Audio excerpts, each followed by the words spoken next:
సఖీ కేంద్ర మహిళల హక్కులపై అవగాహన కల్పించాలి కలెక్టర్. భారత మహిళా కండ భరోసా కేంద్రాలు.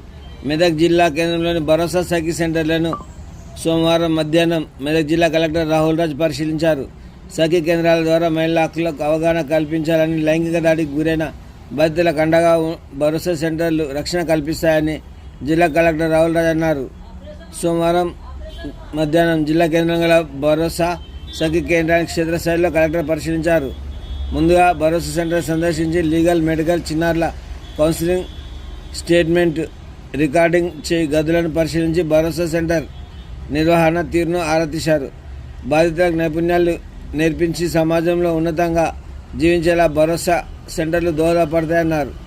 అనంతరం సఖీ సెంటర్ను సందర్శించి నిర్వహణ తీరును నిర్వాహకులను అడిగి తెలుసుకున్నారు.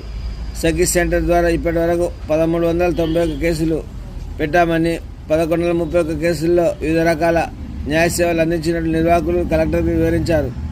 సఖీ కేంద్రానికి వచ్చే బాధితుల భరోసా, న్యాయం అందించేలా చూడాలని కలెక్టర్ ఈ సందర్భంగా అధికారులను ఆదేశించారు.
ఏం చేస్తున్నారు?